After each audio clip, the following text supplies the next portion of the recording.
Echo 7. The camera saw what happened. Nobody can explain it. 11 in the morning. February, in Albuquerque. A retired Air Force Major General walks out of his house. He leaves his phone on the kitchen counter. He leaves his prescription glasses next to the phone. He leaves his wearable medical device on the dresser. He takes his hiking boots. He takes his wallet. He takes a .38 caliber revolver in a leather holster. His wife returns from a medical appointment at 12:04. He is gone. As of this filming, 2 months have passed. He has not been seen. He is not a hiker who got lost. He is not a man with dementia who wandered off. He is the 7th commander of the Air Force Research Laboratory at Wright-Patterson, the base long associated in public reporting with the alleged storage of debris recovered from the 1947 Roswell incident. His name is William Neil McCasland, and he is the 10th person in 18 months tied to America's most classified scientific work, who has either vanished without a trace or been found dead. You are watching Echo 7. The records are public. The patterns are documented. The names are real. Nothing in this investigation has been invented, and where the official record is incomplete, the gaps are identified rather than filled. This investigation references reporting from CNN, ABC News, The Wall Street Journal, News Nation, Fox, The Daily Mail, The Los Angeles Times, The New York Post, Wikipedia entries that have been live for weeks, House Oversight Committee press releases, FBI public statements, White House press office briefings, statements from the Bernalillo County Sheriff's Office, statements from the Los Angeles County Sheriff's Department, and the Albuquerque Today timeline of events, where family members have publicly disagreed with conspiracy framings. Those disagreements are quoted as well. The point of this investigation is not to confirm a theory. The point is to walk through what the public record actually shows. The viewer can decide. 10 people, 18 months, one narrow field of work. The field is, depending on how you draw the line, advanced aerospace propulsion, plasma physics, nuclear weapons component manufacturing, materials science for hypersonic flight, and what the federal government, for budgeting purposes, calls anomalous aerial phenomena research. Inside that field, the population is small. Inside that field, the cluster of disappearances and deaths is statistically hard to explain by chance. The official position of the Federal Bureau of Investigation, as of April of 2026, is that the cases are being reviewed for connections.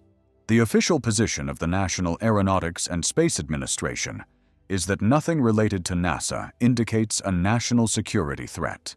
The official position of skeptics is that this is what apophenia looks like. The official position of the President of the United States, who used the phrase in a press conference and let it sit, is that it is pretty serious stuff. Among those 4 positions, you have to pick one or live without picking. I'm going to walk you through every case, and I'm going to tell you, after each one, what I think the evidence actually shows. You can disagree at the end. Before the first case, one note on how this investigation defines a connected case. The cluster only includes individuals where 2 or more of the following are publicly documented. First, the subject held an active or recent security clearance tied to classified aerospace, nuclear, plasma, or anomalous phenomena research. Second, the subject's disappearance or death occurred under circumstances that the lead investigating agency has either left open or has flagged for federal review. Third, the subject was, at the time of the event, in proximity to other named individuals on this list through workplace, institutional affiliation, or shared classified programs. By that definition, the count is at least 10. Some reporting puts the count at 11 or 12. The methodology is debatable. The cluster is real. Let me start with the case that broke the story. William Neil McCasland was born in approximately 1957 into an Air Force family. His father, Lieutenant William H. McCasland, served. Neil, as he was known in his family and in the wider Air Force community, graduated from the United States Air Force Academy with a Bachelor of Science. He went on to the Massachusetts Institute of Technology for a Master of Arts and a doctorate. He commissioned into the Air Force in 1979. He retired in 2013 as a Major General after 34 years of service. He commanded the 7th iteration of the Air Force Research Laboratory at Wright-Patterson Air Force Base in Ohio. He directed special programs at the Office of the Under Secretary of Defense. He directed space acquisition at the Office of the Under Secretary of the Air Force. He held, at various points in his career, command over what the public record describes as the most advanced scientific research programs in the United States military. After his retirement, he became Director of Technology at Applied Technology Associates in Albuquerque, New Mexico. Wright-Patterson is the base that, by the persistent allegations of multiple Air Force veterans speaking publicly over the past 7 decades, houses the physical remains of the alleged crash at Roswell, New Mexico in 1947. The allegations have never been confirmed by the United States Air Force. They have also never been definitively refuted in a manner that the public has accepted. Neil, in his role as commander of AFRL, would have had access to whatever the truth of Wright-Patterson actually is. Whether there is something there, or whether there is nothing, Neil would have known either way. That kind of knowledge, sitting in the head of a retired Major General who, in the weeks before his disappearance, was reporting unexplained cognitive symptoms, is its own kind of vulnerability. On the morning of Friday, February 27, 2026, Neil was at home in the Quail Run Court Northeast neighborhood of Albuquerque. At approximately 10 in the morning, a handyman doing routine work at the house interacted briefly with Neil. The handyman was the last person other than family members to speak with him. At 11:10, Neil's wife, Susan Wilkerson, left the house for a previously scheduled medical appointment. She returned at 12:04. Neil was gone. His phone sat on the kitchen counter. His prescription eyeglasses sat next to the phone. The wearable medical monitor he routinely used was on the dresser in the bedroom. His hiking boots were gone from the closet. His wallet was gone from the dresser. A .38 caliber revolver in a leather holster was gone from where he kept it. Susan reported him missing at 3:07 in the afternoon. The Bernalillo County Sheriff's Office issued a silver alert the following day. The silver alert specified that Neil had a medical issue that elevated the urgency of the search. Neil himself had told a friend, in the weeks preceding his disappearance, that he was experiencing what he described as a mental fog and was looking into the cause. Sheriff John Allen of Bernalillo County confirmed the mental fog statement at a press conference. The mental fog detail matters, and it matters for 2 reasons that pull in opposite directions. Hold both readings in your head at once.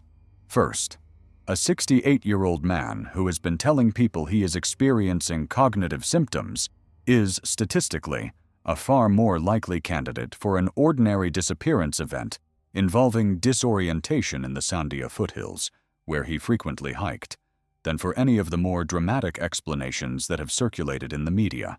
Second, a former Air Force Major General who held top-secret clearance, who oversaw black-budget research into classified weapons systems, and who in the weeks before his disappearance was reporting unexplained cognitive symptoms, is also, statistically, the kind of person whose mental fog would be of interest to a very small list of foreign intelligence services. Both readings are available. Neither has been confirmed. The search that followed Neil's disappearance was, by the available reporting, more extensive than the typical search for a missing person in his age bracket. New Mexico Search and Rescue assisted. The Bernalillo County Sheriff's Office deployed helicopters with infrared cameras over the Sandia Mountains foothills near his home. The Federal Bureau of Investigation entered the case in early March. The fact that the FBI involved itself in what would otherwise be a state-level missing persons case is itself a kind of evidence. Federal agents do not typically join a search for an experienced 68-year-old hiker. The FBI's participation indicates that, at minimum, federal authorities considered the possibility that Neil's classified background was relevant to his disappearance. They have not stated this on the record. They have not stated the opposite either. Why is this case unusual? Look at what's actually documented here. A man who hiked the Sandia foothills routinely, who was an experienced outdoorsman, who knew the terrain, walked out of his house on a clear February morning carrying a revolver and his hiking boots, and left behind every digital tether to his life. The phone alone is the thing that bothers me the most. People don't leave their phones behind in 2026. They don't leave them behind even when they aren't thinking clearly. The phone is in the pocket. It is on the hip. It is a reflex. To leave the phone behind, you have to make a decision. You have to look at the phone, recognize it, and decide not to take it. A confused man takes his phone. A man who doesn't want to be found leaves it. But here is the contradiction. Susan Wilkerson, Neil's wife of many decades, has stated publicly that she does not believe his classified work has anything to do with his disappearance. She has pushed back, in repeated statements to the press, against the speculation linking his case to UFO research, classified programs, or foreign actors. She has noted that since his retirement 13 years ago, Neil has held only what she described as very commonly held clearances. She has said it seems quite unlikely that he was taken to extract very dated secrets from him. She has noted that Neil had only what she called a brief association with the UFO community, and that this association came from his consulting work on a fiction book. Her position is that he had a medical event and walked away into terrain he loved and couldn't find his way back. And yet, why did the FBI join the case in week 2? Why did the Bernalillo County Sheriff's Office issue a public statement specifically saying that there is no verified information establishing any connection between the retired general's disappearance and any other missing person investigation, when no journalist had directly asked them to confirm or deny such a connection? The phrasing of that statement is the phrasing of an agency responding to a question that was being asked privately. Who was asking? Why was the question being asked? None of that is on the open file. None of it has been clarified by the sheriff's office or the FBI. Here's what the evidence actually shows me. We genuinely do not know. The mental fog narrative is real and is documented. The clearance background is real and is documented. The federal interest is real and is documented. Pick any single one of these elements in isolation, and you can construct a plausible explanation. Pick all three together, and the field of plausible explanations narrows considerably. The FBI's involvement is the part that I think the public has not adequately processed. Federal agents do not join state missing persons cases without a reason. The reason hasn't been disclosed. The case is open. Susan Wilkerson, as of the most recent public statements, continues to ask for help locating her husband. The reward stands. The search continues. Volunteers and neighbors have helped distribute information. Authorities have asked anyone with surveillance video from February 27th and 28th, especially between 9 in the morning and 2 in the afternoon, to review the footage and submit anything relevant. Whether Neil is alive somewhere in the Sandias, in a hospital under a false name, in custody of an entity that does not appear on any open record, or has died and his body has not yet been found, is 2 months after his disappearance, an open question. And the question, the more I look at it, becomes harder to leave alone. What does a retired major general know that a foreign intelligence service might want extracted from him in 2026? People assume retired officers know stale information. They're wrong. Senior officers who commanded research labs during a specific era retain operational knowledge that, even years after retirement, has continuing value. They know which programs were canceled and which were quietly moved under different budget categories. They know which contractors received favorable treatment and why. They know which subordinates went on to senior positions and would today still take a phone call from their former commander. They know the names of the program managers at the FBI and the Department of Energy who handle the most sensitive cases. They know who knows what. That meta-knowledge, the knowledge of the institutional landscape itself, does not become stale on the same timeline as technical knowledge. It can remain valuable for decades. A retired commander of AFRL is, in the working logic of foreign intelligence, a potential source whose value extends well beyond the technical details of any specific program he once oversaw. And the question, the more I look at it, becomes harder to leave alone. The McCasland case is the one that broke the story, but it is not the one I find most disturbing. The one I find most disturbing happened 7 months earlier and 400 miles to the west, in the Angeles National Forest of Los Angeles County. On the morning of Sunday, June 22nd of 2025, at approximately 9:10 in the morning, a 60-year-old aerospace engineer named Monica Jacinto Reza was on a hike on the Upper West Ridge Trail near Mount Waterman in the San Gabriel Mountains. She was hiking with 2 other people, both members of her yoga group. One was a man, one was a woman. The woman had stopped partway through the hike. Monica and the man continued toward the summit. According to the man's account, given to the Los Angeles County Sheriff's Department, Monica was approximately 30 feet behind him on the trail. He turned around. He made eye contact with her. She smiled. She waved. The wave indicated she was fine. He turned back to continue hiking. He took a few more steps. He turned around again. She was gone. That is the entire story of how Monica disappeared. The total elapsed time between the wave and the man's second look backward was, by his estimate to investigators, no more than 30 to 60 seconds. In that interval, a 60-year-old experienced hiker on a well-traveled section of trail in a national forest 50 minutes from downtown Los Angeles on a clear morning was no longer visible. The man searched. He called her name. He couldn't find her. He hiked back down to the trailhead and called for help. The Los Angeles County Sheriff's Department conducted a search beginning that day. The search expanded. By the time the official search phase concluded on June 30th, more than a week later, the response had included dozens of agencies, multiple helicopter overflights, K-9 teams, drones, and search dogs trained for human scent recovery. The dogs tracked Monica's scent to a single location near the trail. The location yielded a single physical artifact, a beanie, a knitted wool cap that Monica had been wearing or carrying with her. The dogs found the beanie. After the beanie, the scent trail abruptly ended. Not faded, ended. Now think about what that means.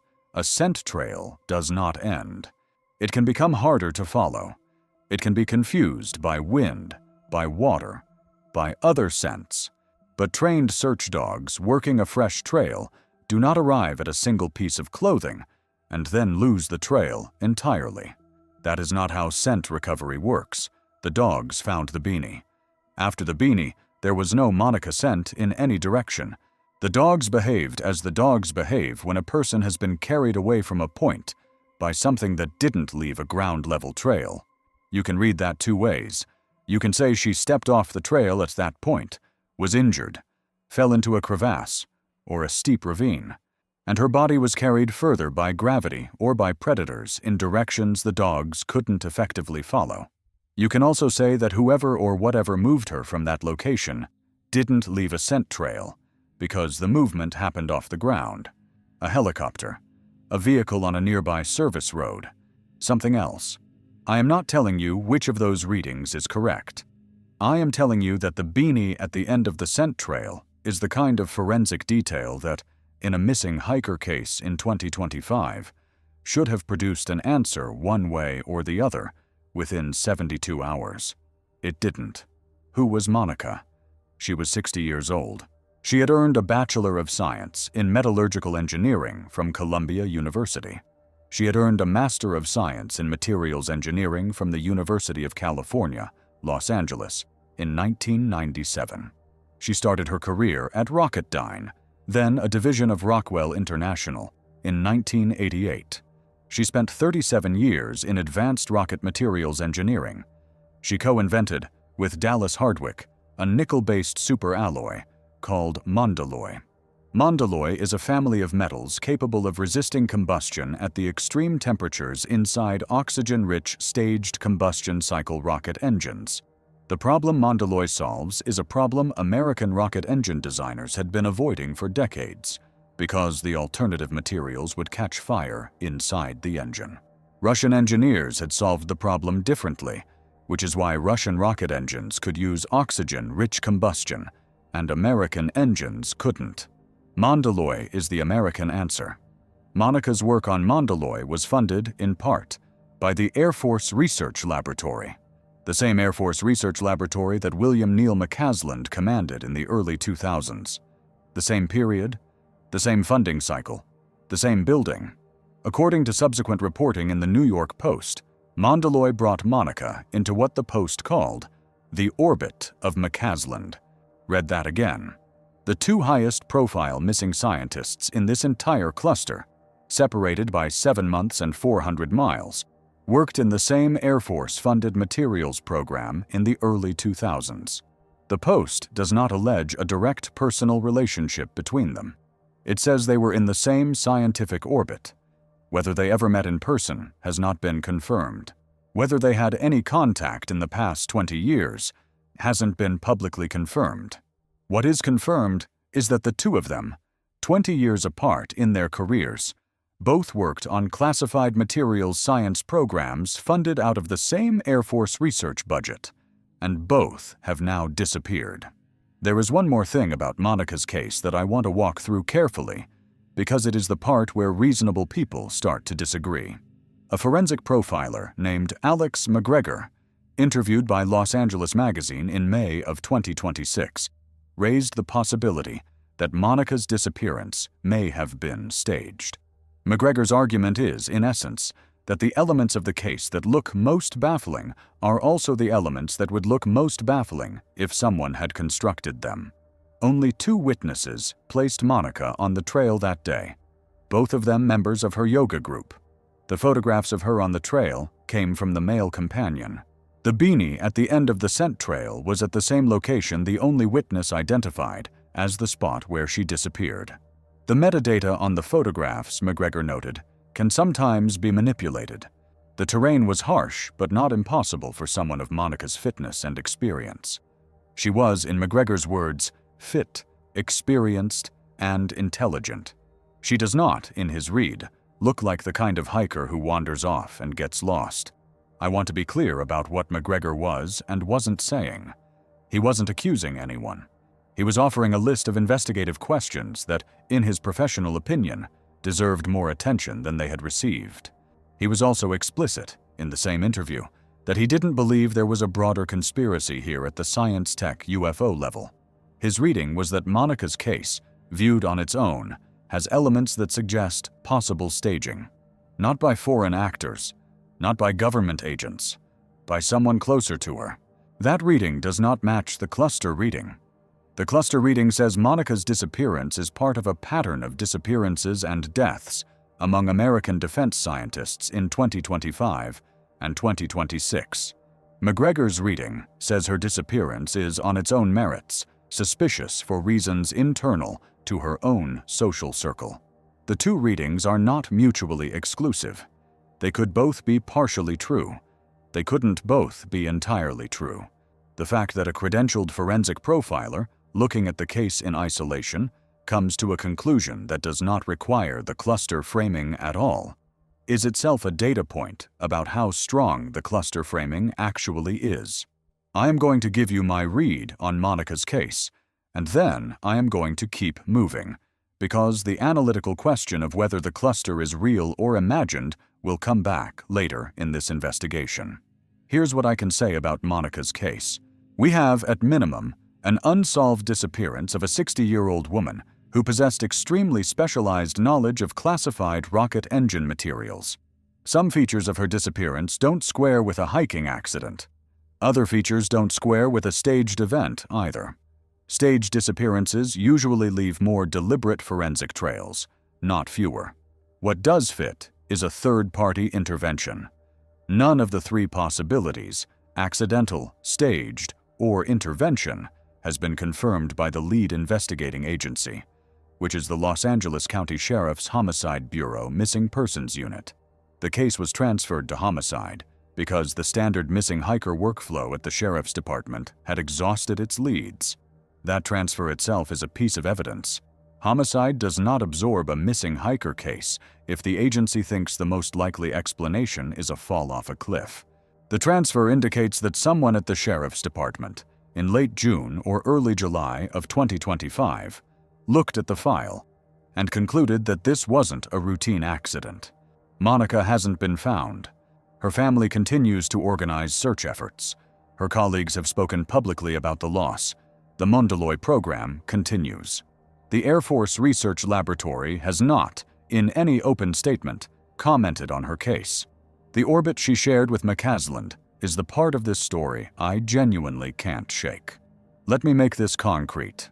In the late 90s and early 2000s, the United States Air Force needed a metal that could survive inside a new generation of rocket engines.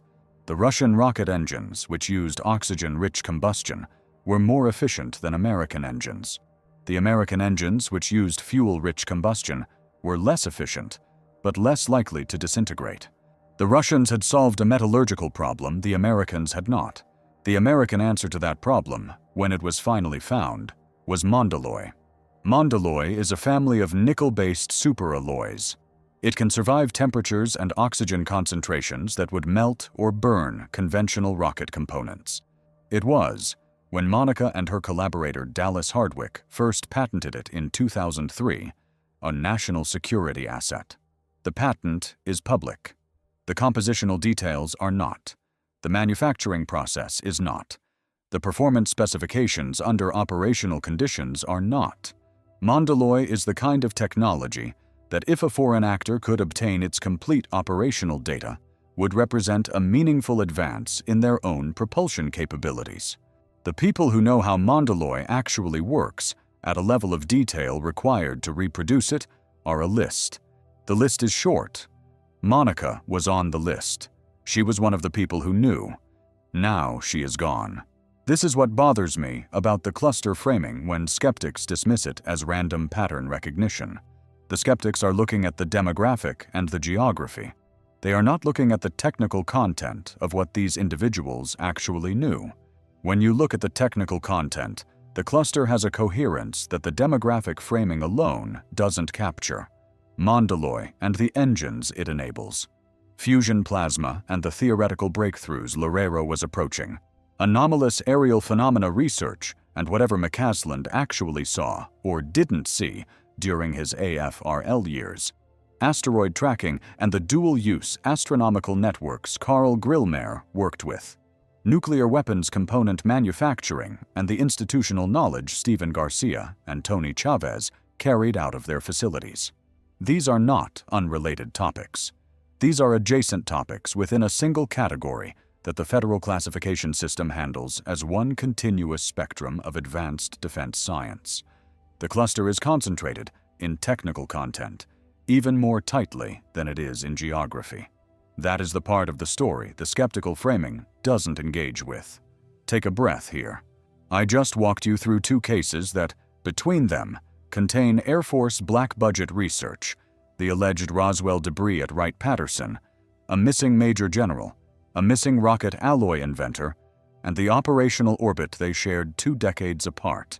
If your head is spinning, that's the appropriate response. The next case is, on the surface, simpler. A woman, a phone call to her daughter, an empty highway in New Mexico. Underneath the surface, it may be the most disturbing case of the 10. The third case takes us to a parking lot in New Mexico. Melissa Casias was 53 years old in the summer of 2025. She was an administrative assistant at Los Alamos National Laboratory, the Manhattan Project facility that has been continuously engaged in nuclear weapons research and adjacent classified programs for over 80 years. Her husband, Mark, also worked at Los Alamos as a superintendent. They were a Los Alamos family. They lived in the kind of community where the conversation at the grocery store can casually include references to clearances most Americans have never heard of. Melissa had administrative access. She didn't have, by what's been reported, scientific or design-level access. She handled the paperwork. The paperwork at Los Alamos is itself a category of classified information. On Thursday, June 26th of 2025, Melissa drove Mark to work at Los Alamos. This was a routine action. They were known to commute together. She then drove away from Los Alamos in the direction of their home. She told Mark, before he got out of the car, that she would be working from home that day. The decision to work from home was uncharacteristic. Melissa was, by the family's account to investigators, not the kind of person who casually changed her work routine. She was a planner. She was a structured person. The from-home decision had no prior context in the days leading up to it. What happened next is the most disturbing detail I have encountered in this entire investigation. More disturbing than McCasland's revolver. More disturbing than Monica's beanie. Melissa drove not toward home, but toward her daughter's workplace. She arrived at her daughter's workplace, didn't go inside, called her daughter from the parking lot, and told her she had forgotten her badge and couldn't go in to visit. This story is, on the face of it, normal. A mother stops by her daughter's office, realizes she forgot her ID, calls to say, "Sorry," drives off. The detail that disturbs me is that, by what reporters have written, Melissa didn't have a badge that she would have needed to enter her daughter's workplace. The badge story was a cover. The visit to the parking lot was the action. The phone call was the misdirection. After the phone call, Melissa drove away from the parking lot. She drove for an unspecified distance. At some point, her car was parked or stopped. She was last seen, miles from her home, walking alone along a highway near Talpa, New Mexico. She was carrying nothing. No wallet, no phone, no keys. Both of her phones were later found at the family home. Both had undergone a complete factory reset. Every photograph, every text message, every contact, every saved password, every record of digital activity had been deleted. Not just deleted, reset. The phones were, in computer forensics terms, returned to factory state. You do not factory reset your phones before going for a walk. You do not factory reset both of your phones, return to your home, leave them on a counter, drive miles away, abandon your car, and start walking down a highway with nothing in your hands. That is not the behavior of a person experiencing a mental health crisis. That is not the behavior of a person taking their own life. That is, if you read it without any preconceptions, the behavior of a person executing a plan. A plan that included erasing every digital record of themselves before going somewhere they didn't want to be found. The New Mexico State Police opened a missing person case. Melissa was last seen walking on a highway near Talpa. After that, the trail goes cold. Her car has been located. Her phones have been retained as evidence. The factory reset has been forensically analyzed. The state police have stated they have no signs of foul play. They have also stated they can't rule it out. The case remains open. The skeptical reading of Melissa's case is that she had financial difficulties, of which there was some preceding reporting, and that she chose, in the language of investigators, to disappear of her own free will. The skeptical reading explains the factory reset as a desire to leave a clean slate. It explains the parking lot visit as a last visual moment with her daughter. It explains the highway walk as the chosen point of departure into a new life. Think about that factory reset for a second.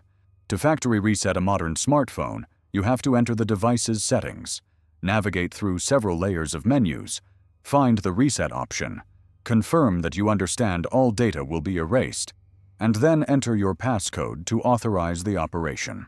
The process takes, by my own timing on a similar device, between 2 and 3 minutes per phone.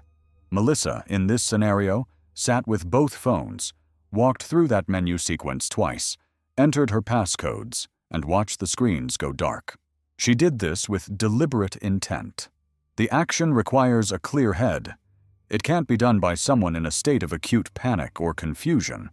Whoever reset those phones, whether Melissa herself or someone else, was operating with full cognitive awareness of what they were doing. You don't factory reset both phones before a panic attack. You reset them before a job.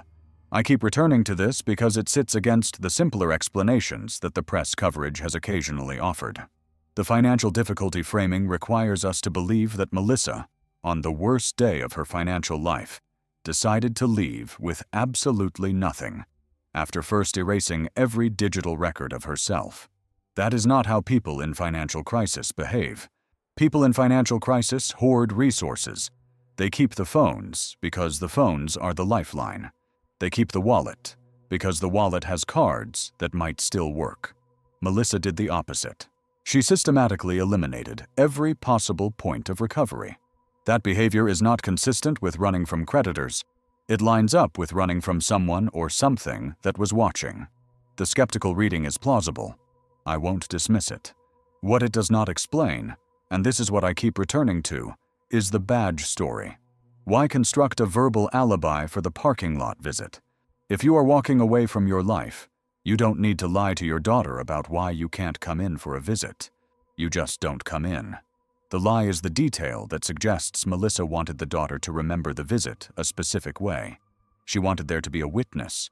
She wanted the witness to remember a benign reason for the visit. That is the action of someone constructing an alibi, not the action of someone walking away clean. And then there is the Los Alamos connection. Melissa worked at the most consequential weapons facility in the country. Her husband still does. She handled administrative paperwork that by definition contains classified information. She executed a sequence of actions on the morning of her disappearance that resemble the behavior of someone who has been trained or who has been advised in how to disappear from surveillance. Both phones reset. No digital trail. A verbal alibi at a visible location. The car abandoned. The walk into terrain without identification. If you wanted to disappear without leaving any data behind, that is exactly the sequence you would execute.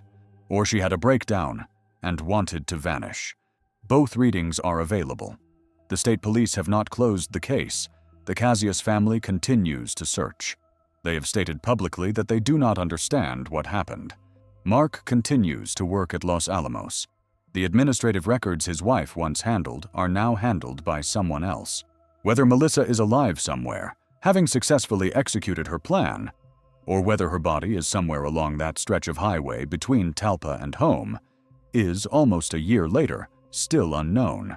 The fourth case is in some ways the simplest, and in some ways it raises the question that all of the others orbit. Stephen Garcia was 48 years old. He lived in Albuquerque, New Mexico. He worked as a government contractor at the Kansas City National Security Campus, the KCNSC facility located in Albuquerque. The KCNSC produces over 80% of all non-nuclear components for the United States nuclear weapons arsenal. The KCNSC is, in plain terms, the factory floor of the American nuclear deterrent. The fissile material comes from other facilities. Everything else, the casings, the firing mechanisms, the precision components that allow a thermonuclear warhead to function as designed, comes from the building Stephen worked in. On August 28th of 2025, Stephen walked out of his Albuquerque home. He left behind his phone. He left behind his keys. He left behind his wallet. He left behind his car.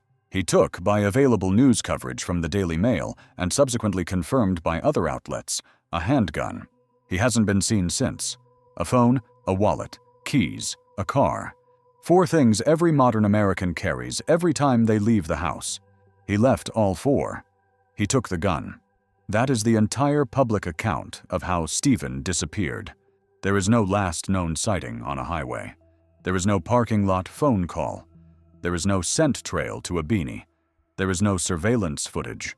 Stephen walked out of his house carrying a firearm and nothing else, and he disappeared into Albuquerque, New Mexico, in August. Albuquerque in August is dry, hot, and surrounded by terrain that ranges from suburban subdivision to high desert to mountain foothills within 20 minutes of driving. A man on foot, carrying only a firearm, can reach Sandia Park, the Cibola National Forest, or the Petroglyph National Monument in a few hours. He can also reach the bus station.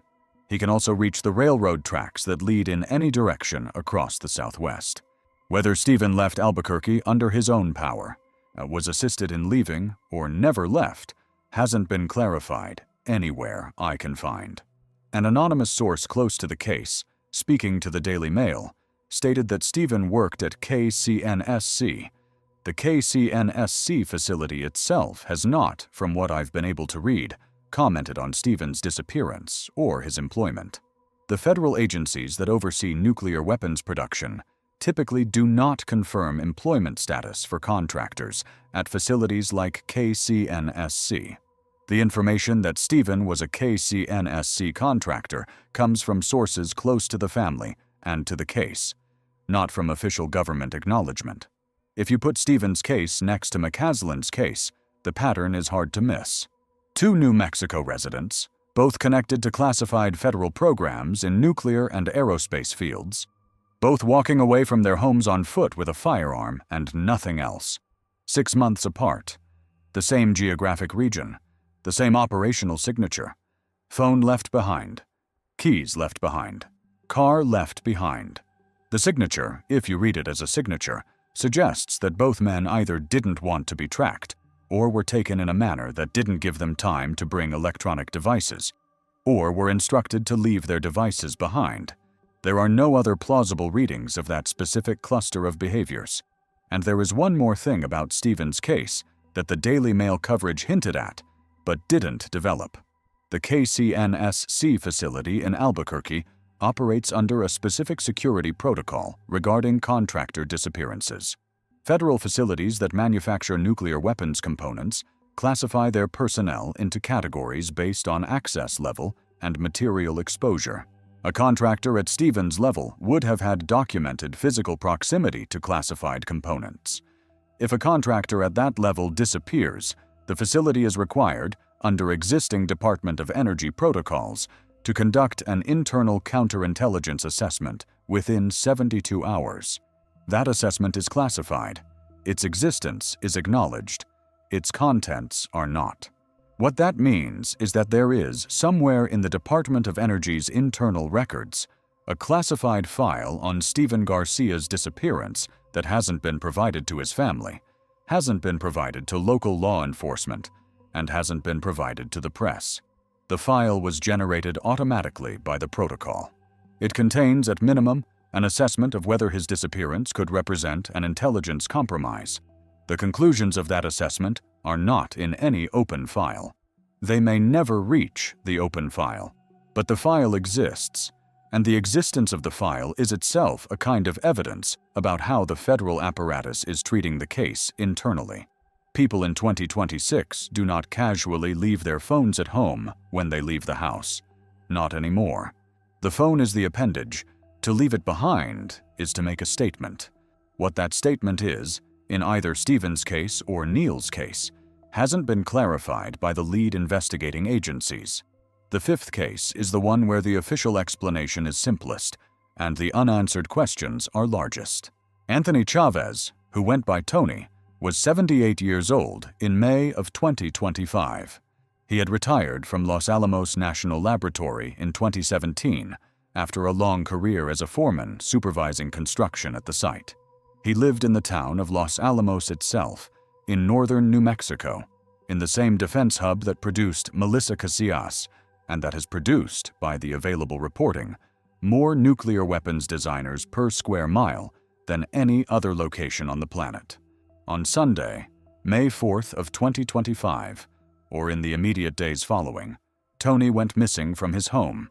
The Los Alamos Police Department was notified. When officers arrived at the residence to conduct a welfare check, they found his wallet inside the house. They found his keys inside the house. They found his other personal items in their usual places. His car was parked in the driveway and was locked. There were no signs of forced entry. There were no signs of a struggle. Tony was simply not there. He hasn't been seen since. I want to read the Tony Chavez case carefully, because his case is the one where the official position is, on the surface, the most reassuring, and where the implications are, when you think about them, the most troubling. The Los Alamos Police Department, through a detective who spoke to CNN, has stated there are no signs of foul play, and that exhaustive searches have yielded no signs of activity or indications he was planning to leave. Tony's friend, a man named Carl Buckland, told CNN that he was glad authorities were finally looking into the case. Buckland's phrasing was, "It's about time." That phrasing suggests that, in Buckland's view, the case had not received the level of investigative attention it deserved in the months following Tony's disappearance.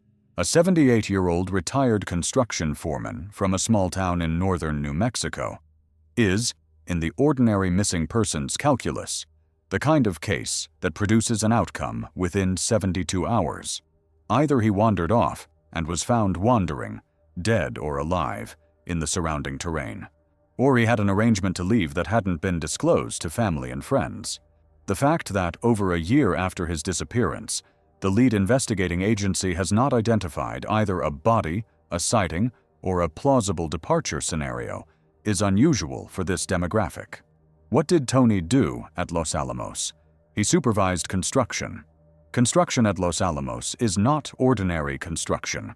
The facility's buildings include classified research areas, weapons assembly facilities, underground tunnels, and structures whose internal layouts are themselves classified. A construction foreman at Los Alamos knows where the buildings are, what is inside them, where the conduit runs, where the cameras are positioned, where the security checkpoints sit. A retired construction foreman, in possession of that information after decades of work at the site, is a specific kind of person. A person whose institutional knowledge, if it left the facility, would have intelligence value. I'm not saying that is why Tony disappeared. The people who think about these things, the people at the federal agencies whose job it is to assess insider threat and counterintelligence risk, do think about retired construction foremen at facilities like Los Alamos. Whether they thought about Tony, before or after his disappearance, hasn't been clarified. But here is the question I keep asking myself when I look at his case. If you wanted to identify the single category of retired employee at a major nuclear weapons facility, whose disappearance would attract the least public attention while potentially representing the greatest intelligence value, what category would you choose?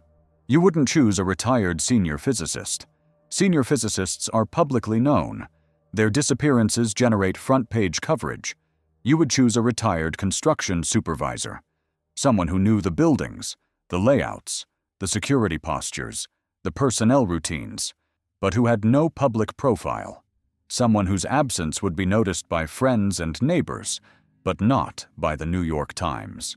Someone, in other words, exactly like Tony Chavez.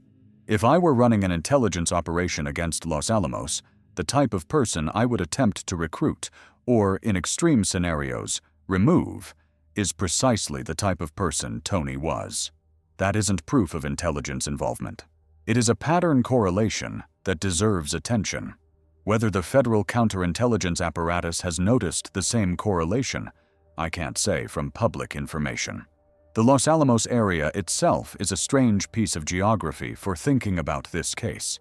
The town sits at over 7,000 feet of elevation on the Pajarito Plateau, surrounded by canyons that drop steeply into the Rio Grande Valley. The terrain immediately outside town is rugged. A confused elderly man could disappear into it and never be found, and that has happened in cases involving other Los Alamos residents in the past. The search for Tony, by all available reporting, covered substantial ground. He hasn't been found. The case is open. Buckland still asks where his friend is. The detective continues to say there are no signs of foul play. Both statements are simultaneously true. Neither tells you what happened. That is the first 5 cases of the cluster. 5 people connected, by varying degrees and through different programs, to America's most sensitive defense and nuclear infrastructure. All 5 are still missing. None has a body. None has a confirmed final sighting beyond the moment of their disappearance. The lead investigating agencies in each case have either declined to confirm a connection to the broader cluster, or have actively pushed back against any such connection. Before I move to the cases where the subjects are dead, I want to walk you through something. Think about the demographic, geographic, and professional pattern of the first 5. 2 of them, Melissa and Tony, were in Los Alamos, the most sensitive nuclear weapons facility in the country. One handled administrative paperwork at the lab. The other supervised construction. Both of those roles, taken alone, wouldn't normally place someone on a list of high-value intelligence targets. Taken together, in the same town, in the same 8-week window, they form a specific kind of cluster. Los Alamos has roughly 12,000 people on the laboratory's badged workforce. The probability that two of them, with overlapping institutional knowledge, would both disappear without trace within 2 months of each other, under different circumstances, is calculable. The probability is not zero. It is, by available statistical reasoning, low enough that the case shouldn't have been treated as routine. The state police and the Los Alamos police didn't, in either case, treat them as routine. They both opened formal investigations. Neither has closed. Two of them, Neil and Stephen, were in Albuquerque. The pattern of departure, walking away from home with a firearm, leaving phone and wallet behind, was identical in both cases. The interval between the two departures was 6 months. Both men had professional connections to classified federal programs in adjacent fields. Neither has been found. One of them, Monica, was in Los Angeles County, working at JPL and Aerojet Rocketdyne, which is the same engineering ecosystem that funds and partners with the Air Force Research Laboratory. The orbit Monica shared with McCasland, through Mondaloy and the AFRL funding cycle, is the explicit institutional link between the Los Angeles case and the New Mexico cases. That is the geographic and institutional spine of the first 5. Northern New Mexico, Central New Mexico, and the JPL Caltech engineering complex outside Los Angeles. 3 locations that, on a map, define the federal triangle of classified scientific research in the American Southwest. 3 locations that, taken together, account for a disproportionate share of the country's clearance holders in advanced aerospace, materials science, and nuclear weapons engineering. The probability that 5 disappearances within an 18-month window are randomly distributed across that exact geography is, by any reasonable statistical read, low, not impossibly low. Low enough that the federal review now underway is warranted regardless of how the individual cases eventually resolve. 5 missing, none recovered, none with a body, none with a confirmed final sighting. Now hold that in your head, because the next 5 are different. The next 5 are the ones we found. And what we found, taken together, tells you something the missing 5 can't. Now we go to the deaths. Before I begin the second half of the cluster, pause with me and think about what the first 5 cases share, beyond what the framing usually emphasizes. Each of the 5 missing people was, at the moment of their disappearance, the kind of person whose absence would normally produce an active and sustained search effort. Neil was a retired Air Force Major General with established outdoor habits in a specific terrain. Monica was an experienced hiker on a well-traveled trail. Melissa was a structured planner in a tight-knit community. Stephen was a working professional with family ties. Tony was a retired man in a small town where everyone knew him. Normally, you'd expect a productive search that produced either a recovered person or a body within days or weeks. None of the searches produced that result. The searches were conducted by competent agencies. The Bernalillo County Sheriff's Office is a major metropolitan agency with significant search and rescue capability. The Los Angeles County Sheriff's Department is one of the largest law enforcement agencies in the country. The New Mexico State Police is a fully resourced state police service. The Los Alamos Police Department is small, but works in regular coordination with federal partners due to the facility. The Albuquerque Police Department is a major city agency. None of these are agencies that lose cases through incompetence. They lose cases when the cases are unusually difficult. The cases are unusually difficult. That is, by itself, a piece of information. The cluster didn't produce easy searches that the agencies failed to complete. The cluster produced cases that, by the available reporting, the agencies engaged with seriously and were unable to resolve. The persistence of the openness, across multiple agencies and multiple jurisdictions, is the signal that something about these cases is operating outside the normal probability distribution of missing persons outcomes. Hold that observation as we walk through the deaths. The deaths come from a different statistical category than the disappearances. Murder by an identified shooter is a routine resolved case, except when the shooter's motivation, location, or timing introduces anomalies. Death by accident is a routine resolved case, except when the circumstances of the accident are themselves unusual. Death by undetermined cause is, by definition, an unresolved case. The deaths in the cluster span all three categories, with the proportions of each shifting depending on which case you examine. The deaths are easier to think about than the disappearances because the deaths have, at minimum, an endpoint. The body exists. The funeral happened. The family, however grieving, has a location to visit. The disappearances offer none of that. The disappearance is, in the language grief counselors use for cases like this, an ambiguous loss. The body is not present. The status of the person is not confirmed. The family can't fully mourn, because mourning requires the certainty of loss, and the certainty has been withheld. I keep coming back to that asymmetry between the dead and the missing, because it shapes how the public engages with the cluster. The dead, even when their deaths are anomalous, eventually fade from public attention.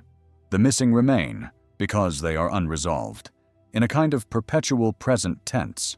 Susan Wilkerson is, at this moment, still actively asking for help locating Neil. Monica Reza's family is still actively distributing flyers. The Casias family is still actively waiting. The disappearance, in each case, has not ended. It is ongoing. The cluster, when seen from the family side, is therefore not a closed historical phenomenon. It is a living problem that produces new statements, new search efforts, and new questions each week. That distinction matters when we move into the second half of the cluster, where the questions in each case have a different shape. The Nuno Loureiro case is the one where the conventional explanation looked airtight on day one, and where every subsequent layer of investigation has both confirmed the conventional explanation and revealed strange edges around it. Nuno was 47 years old in December of 2025. He was, by every available academic record, one of the most accomplished plasma physicists of his generation. Born in Portugal, educated at the Imperial College London, joined the Massachusetts Institute of Technology faculty in 2016. By 2025, he had become a full professor of nuclear science and engineering, a full professor of physics, and the director of the MIT Plasma Science and Fusion Center. He had received in January of 2025 a major presidential award from the Biden administration recognizing his contributions to fusion energy research.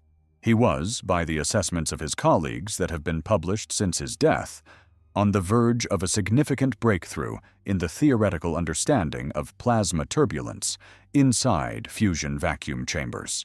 That breakthrough, if confirmed by subsequent research, would have moved the field meaningfully closer to commercially viable nuclear fusion. Nuclear fusion, if it works at commercial scale, ends the global fossil fuel economy. That is not an exaggeration. The economics of fossil fuels depend on the fact that no other energy source can compete with them at scale. Commercial fusion, the moment it works, makes oil, gas, and coal obsolete as primary electricity sources. The transition would take decades, but the trajectory would reverse permanently on the day the first commercial fusion reactor went online. The geopolitical implications of that transition are not subtle. The countries and corporations whose wealth depends on fossil fuels would, in a fusion economy, lose that wealth. The countries and corporations whose strategic position depends on controlling fossil fuel supply chains would lose that position.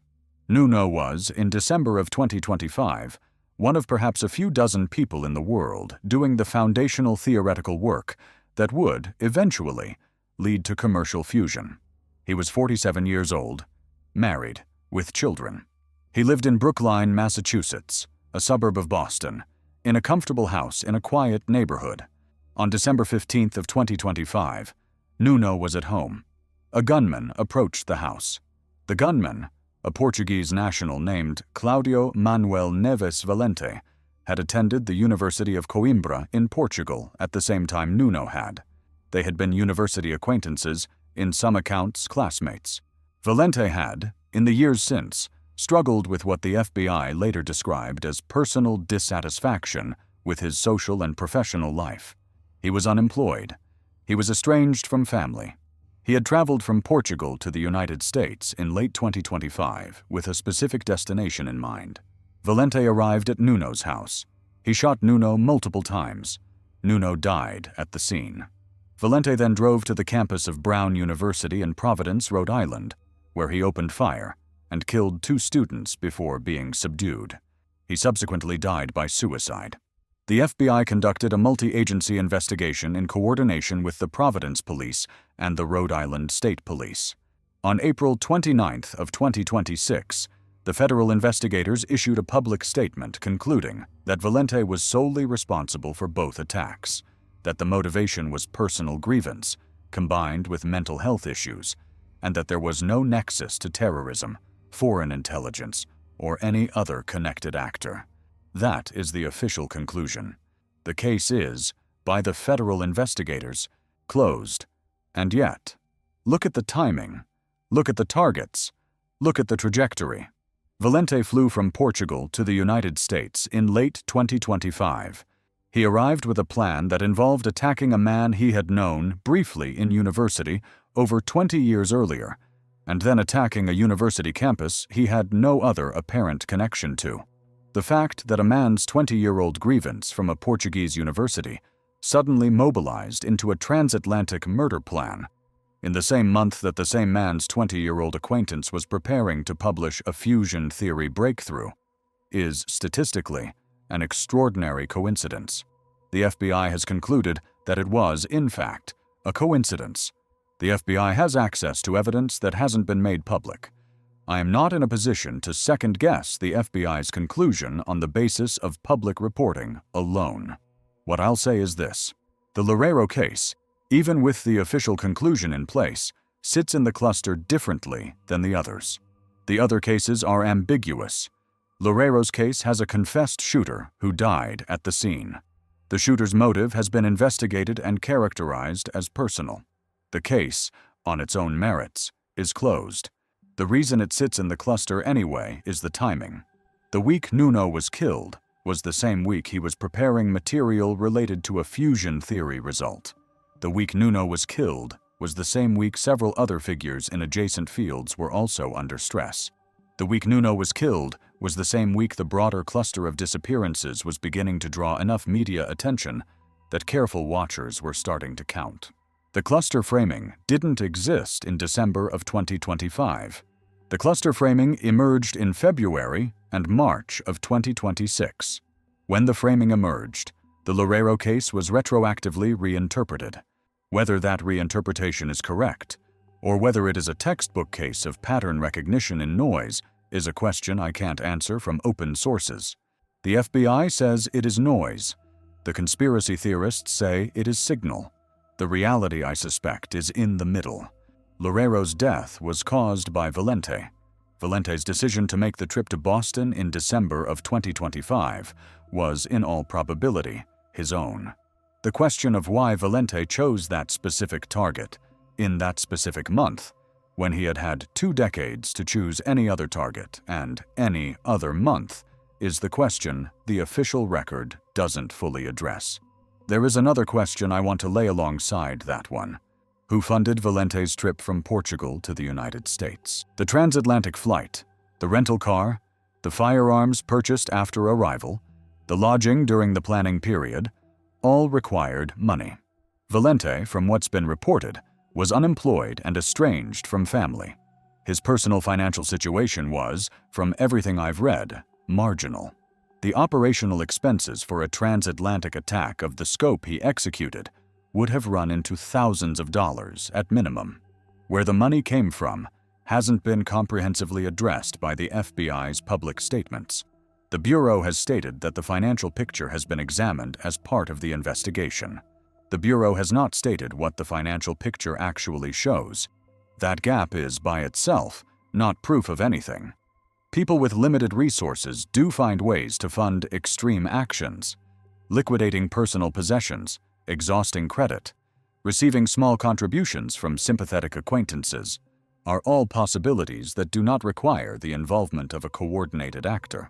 The federal investigators have, by standard procedure, traced the funds. They have, by standard procedure, reached conclusions. The conclusions haven't been disclosed publicly. That fact, like so much else about the cluster, fits with multiple readings. Carl Grillmair was killed 2 months later, in a manner the local police characterized as a carjacking on his own front porch. Carl was 67 years old. He was a senior research scientist at the IPAC Science and Data Center for Astronomy and Planetary Science, located on the campus of the California Institute of Technology in Pasadena.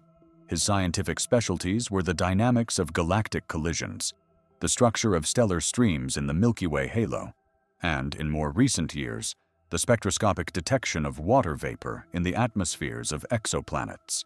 He had won the NASA Exceptional Scientific Achievement Medal in 2011. He had received multiple NASA Group Achievement Awards. He was, by every public account from colleagues, deeply respected in his field.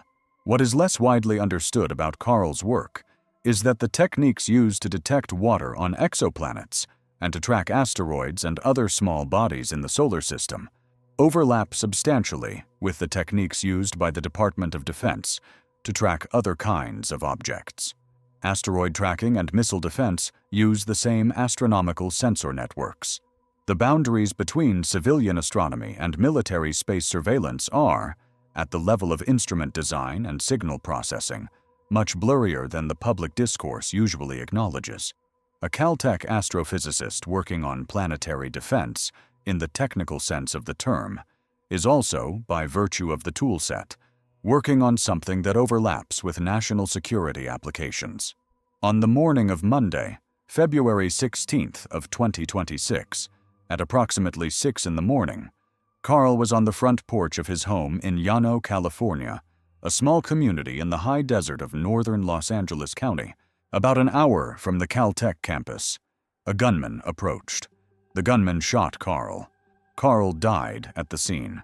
Los Angeles County Sheriff's Department investigators identified the suspect, arrested him, and characterized the killing as a carjacking gone wrong. The suspect, according to ABC 7 Los Angeles, had no previous personal connection to Carl. The carjacking framing implies that the suspect approached the property with the intention of taking a vehicle, was confronted by Carl, and shot him in the resulting altercation. A carjacking at 6 in the morning, in a quiet rural area of the high desert, targeting an isolated home where a 67-year-old man happened to be on the porch, is, statistically, an unusual event. Carjackings, as a category of crime, occur predominantly in urban areas, predominantly during evening or nighttime hours, predominantly in connection with the visible presence of valuable vehicles in well-lit locations. The profile of Carl's case, a remote desert porch at dawn, does not match the conventional carjacking statistics. That does not mean it wasn't a carjacking. It means that if it was a carjacking, it was an unusual one. The arrested suspect's name has been reported in some sources and not in others. The case, as of this filming, is still proceeding through the Los Angeles County criminal justice system. The official characterization, as a carjacking with no prior connection between suspect and victim, hasn't been formally challenged by any law enforcement source. Here's my take on Carl's case. The official explanation may well be correct. Carjackings do occur in unusual locations. Suspects do approach isolated rural homes for unpredictable reasons. The suspect was identified and arrested, which suggests the evidence pointing to him was strong. I have no basis to allege that the suspect was anything other than what the investigators have characterized him as. And there is one detail in Carl's case that I want to lay out, because it hasn't been widely discussed in the public reporting. Carl's research on the spectroscopic detection of water in exoplanet atmospheres relied on data from a specific category of instruments called space telescopes with infrared and near-infrared spectrographs. The same instrument technology, scaled and reconfigured, supports the United States Space Force's surveillance of objects in geosynchronous orbit. The crossover is not metaphorical. The same Caltech engineers who built the detector chips for civilian astronomy missions have built, under separate classified contracts, the detector chips for Space Force surveillance satellites. Carl, through his role at IPAC, sat at the intersection of those two communities. Whether he had specific classified knowledge hasn't been disclosed publicly. His professional position made it more likely than not that he was, at some level, aware of how the dual-use spectrum operates.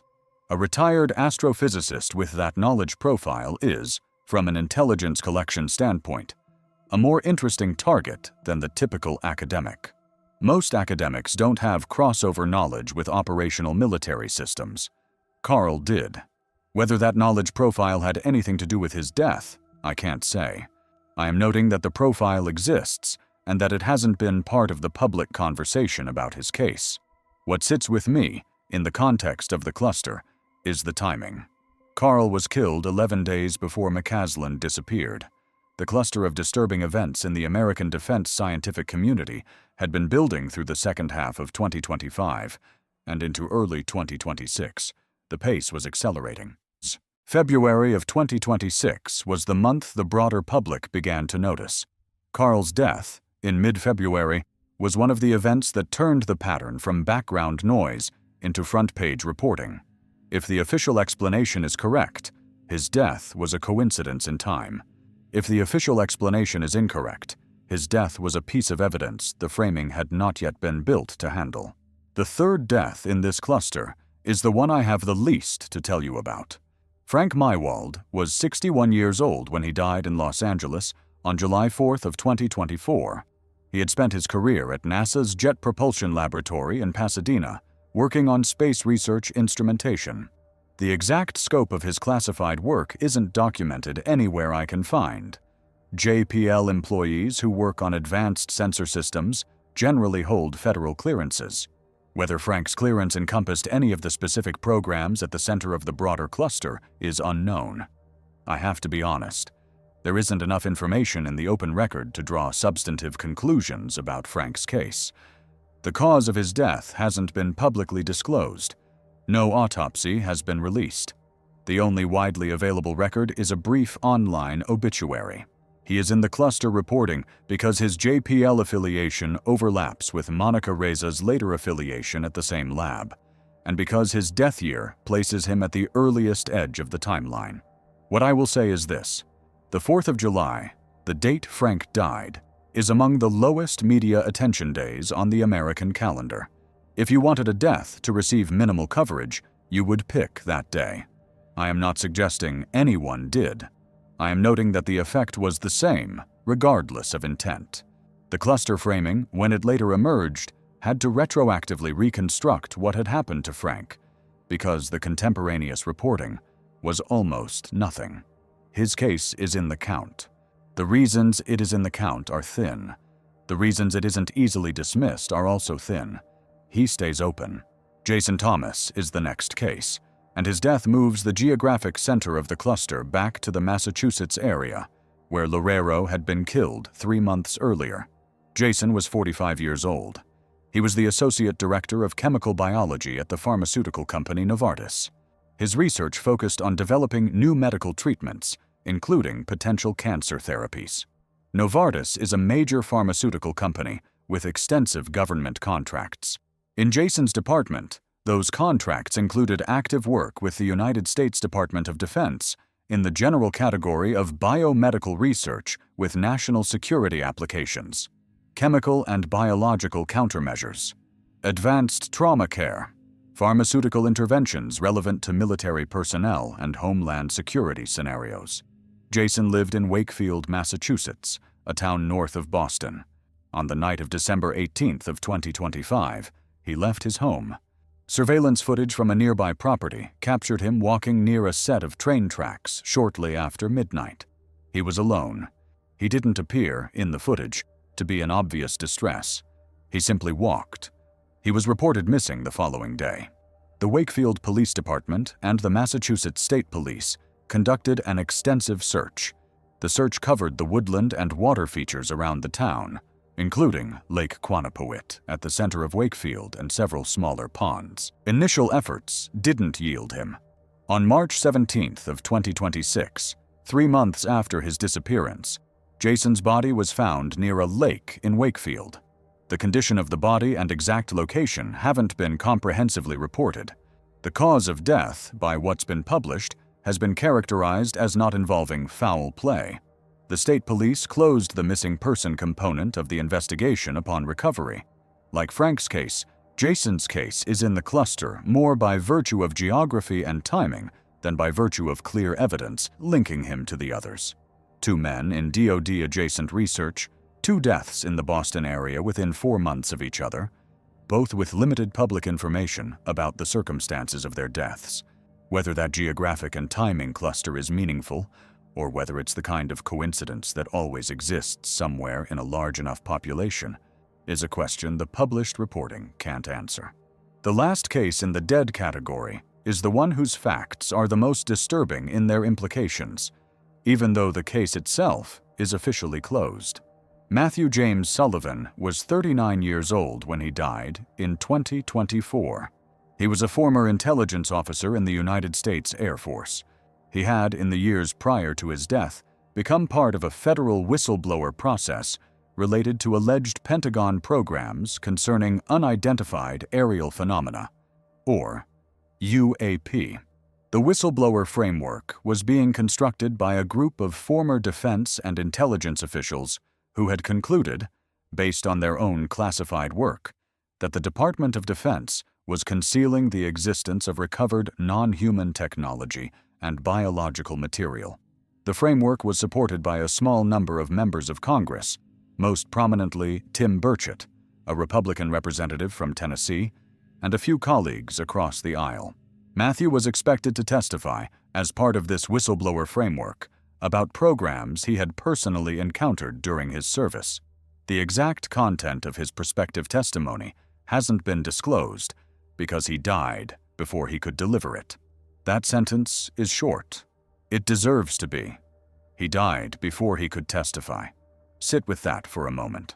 A man with classified knowledge of programs that members of Congress were preparing to bring into open hearings, a man whose name had been moved onto a list of prospective witnesses, died before he could reach the microphone.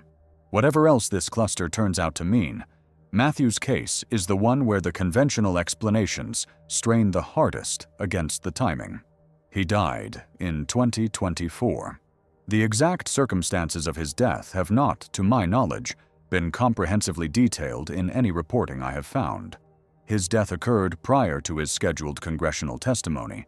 In the years since, members of Congress affiliated with the UAP whistleblower framework have repeatedly noted that the loss of his testimony has been, in their characterization, a setback for the disclosure effort. I want to be honest with you about what I think when I read his case. It's the one I have the hardest time looking at with neutral eyes. The other cases have ambiguity built into them. McCasland could have wandered off. Monica could have fallen. Loureiro had a confessed shooter. Matthew's case is the one where the timing alone, the specific calendar relationship between his prospective testimony and his death, creates a question I can't answer with the standard tools of analysis. People do die before they testify. Whistleblowers in particular have, in the historical record, died with frequencies that some commentators have argued exceed statistical expectation. Whether that pattern is real or perceived, whether Matthew's case fits that pattern or sits outside it, are questions I can't resolve from published reporting. Think about what a prospective whistleblower's death actually means in the legal landscape of federal disclosure.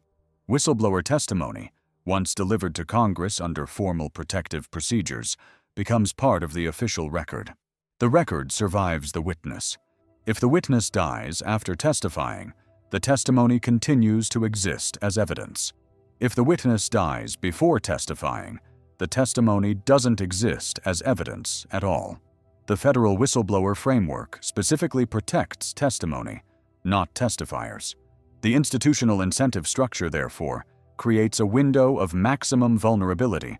between the moment a prospective witness is identified and the moment that witness has completed their formal testimony. Within that window, the elimination of the witness eliminates the testimony. After that window, elimination is more costly because it doesn't remove the evidence. Whether Matthew was within that window of vulnerability at the time of his death is a question I can't fully answer from anything I've read. What I can say is that congressional sources who have publicly characterized the loss of his testimony as a setback are, by implication, acknowledging that the window of vulnerability was the relevant context. Their language assumes that Matthew was approaching the moment of testimony, that the moment didn't arrive, and that his death prevented the moment from arriving. That is a specific kind of regret. It is not the regret of a private death. It is the regret of an institutional loss. I don't want to overinterpret this. People die. Whistleblowers, like all people, are subject to natural causes, accidents, and the full range of medical events that affect any population. The fact that a prospective whistleblower died before testifying is not, by itself, evidence of foul play. But here's what I'll admit.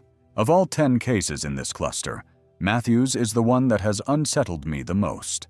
Not because I have specific evidence that something happened to him, because the structural shape of his case, a man with knowledge, on the path to disclosing it, dead before he reaches the room, is the shape that any historian of intelligence operations recognizes as the most dangerous shape a witness can occupy. Matthew occupied that shape. He didn't survive it. What that means is, like so much in this investigation, open. What does the cluster look like if we step back? 10 people, by the count I have been using. 5 missing, presumed by their families and by some investigators to be in danger. 5 dead, by various official explanations ranging from confirmed homicide by an identified shooter to circumstances not involving foul play. The geographic distribution is concentrated in 3 regions of the United States. The professional distribution is concentrated in 3 or 4 interconnected fields of classified research. The time distribution is concentrated in a window of approximately 18 months, from mid-2024 to early 2026. The official position of the major scientific institutions affected, including NASA, MIT, Caltech, JPL, Los Alamos National Laboratory, and the KCNSC, has been that there is no demonstrated link between the cases. The official position of the FBI has shifted from no comment to acknowledged review to spearheading the effort to look for connections, which is the phrase the Bureau used in April of 2026. The official position of the White House, articulated by Press Secretary Caroline Leavitt and confirmed by President Trump in a press exchange, is that the cluster merits federal review and is being treated as pretty serious stuff. The official position of the House Oversight Committee, chaired by James Comer of Kentucky, is that the cluster constitutes a national security threat and that congressional investigation is warranted. The official position of skeptical commentators, including Michael Shermer of Skeptic magazine and the medical sociologist Robert Bartholomew, is that the cluster is an example of apophenia, the human tendency to perceive meaningful patterns in random noise. Among those positions, you have to pick one or live with the uncertainty. After walking through all 10 cases, here's where I land. The truth is in a specific kind of middle position. The skeptics are correct that some cases, considered in isolation, have plausible, non-conspiratorial explanations. Loureiro's death has a confessed shooter. Carl Grillmair's death has an arrested suspect. Frank Maiwald's case lacks information. Jason Thomas's case has been characterized as not involving foul play. These 4 cases, on their individual merits, don't require a cluster explanation. The skeptics are wrong that this disposes of the cluster as a whole. 6 cases remain. 5 missing persons, plus Matthew Sullivan's pre-testimony death. The 5 missing share a pattern. Phone left behind. Wallet sometimes left. Car often left. Firearm taken in 2 cases. Geographic concentration in New Mexico and Southern California. Professional concentration in interconnected classified fields. The probability that this specific pattern was produced by independent decisions made by 5 different individuals in the same narrow professional space over an 18-month window is, in the absence of a confounding variable I haven't identified, low. The conspiracy theorists are correct that the pattern is real. They are wrong about what the pattern means. The most popular conspiracy framing, that these scientists are being targeted by an unidentified actor associated with UAP secrets or interdimensional research, isn't supported by any specific evidence I have found. It fits the cluster. Other framings fit it equally well. What are the other framings? 1. Foreign intelligence. China and Russia run sustained operations against American defense scientists. A cluster of disappearances and deaths in fusion, hypersonic propulsion, and nuclear weapons component manufacturing would, in the logic of those services, make strategic sense. The benefit is slowing American progress. The cost is the risk of discovery. This framing matches the cluster. It isn't proven by the cluster. 2. Internal counterintelligence. The federal agencies that protect American defense scientists from foreign threats have their own operations. In rare and historically documented cases, individuals identified as security risks have been subject to interventions that aren't publicly disclosed. The strength of this reading is that it explains the matching behavior. The weakness is that several of the families have actively searched for years, which they wouldn't do if they had been told privately that their loved one was under federal protection. 3. Cognitive and medical risk concentration. The population at the center of the cluster is older, male, highly educated, and subject to specific occupational stresses. Combine the cognitive risks of age, the stresses of classified work, access to firearms, and outdoor terrain that enables unrecovered deaths, and you can produce a cluster that resembles a coordinated event without being one. This reading explains the geographic and professional concentration.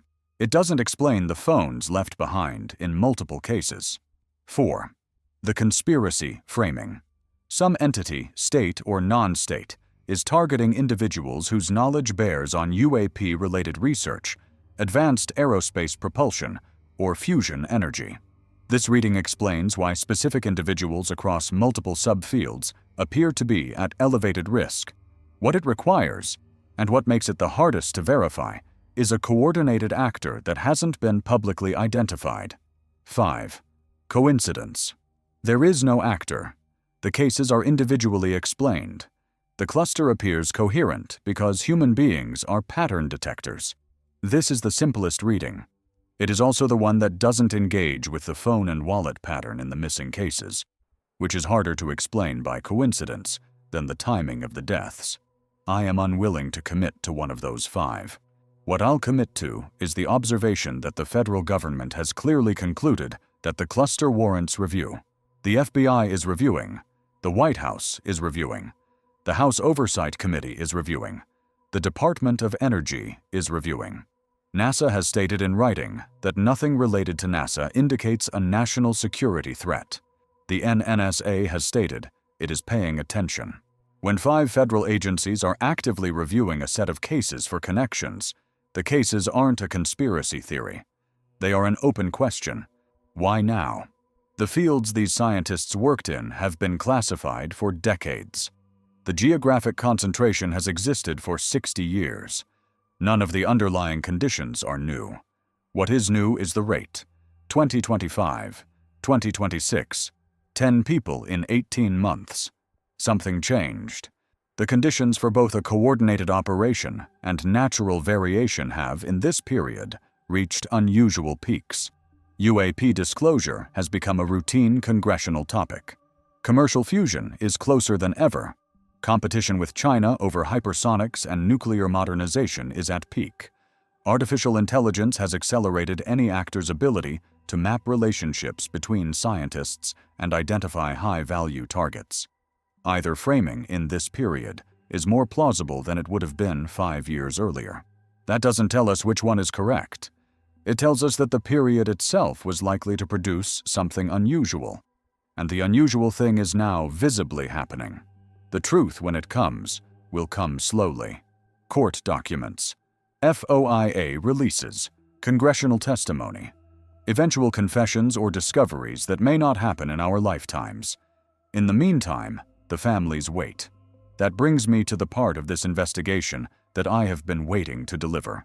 The part that has not received enough public attention. The families. Susan Wilkerson posted on Facebook on March 6th of 2026, asking for help locating her husband Neil.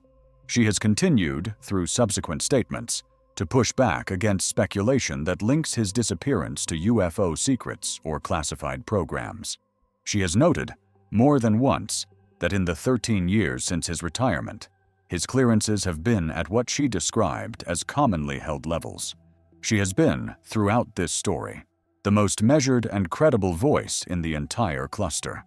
Her message to the public, throughout, has been that her husband is missing, that the family is suffering, and that any information from anyone who saw him on February 27th, anywhere in the Albuquerque area, would be welcomed. Monica Reza's family operates an active Facebook page called Help Us Find Monica Jacinto Reza, which has, as of this filming, organized volunteer search efforts in the Angeles National Forest and continues to coordinate with the Los Angeles County Sheriff's Department on follow-up leads. Her family has not, in any public statement I have reviewed, embraced the broader conspiracy framing. They have asked for information about a missing mother, sister, aunt, and friend. Melissa Casias' family has spoken publicly about their confusion. They have stated they don't understand why Melissa would have erased her phones, abandoned her car, and walked away. They have stated they want to find her. They are open to the possibility that she chose to disappear, and equally open to the possibility that something happened to her that none of them yet understand. Her husband Mark continues to live in their home and continues to work at Los Alamos. He has spoken publicly only minimally. Stephen Garcia's family has issued public pleas for information through Albuquerque area media outlets.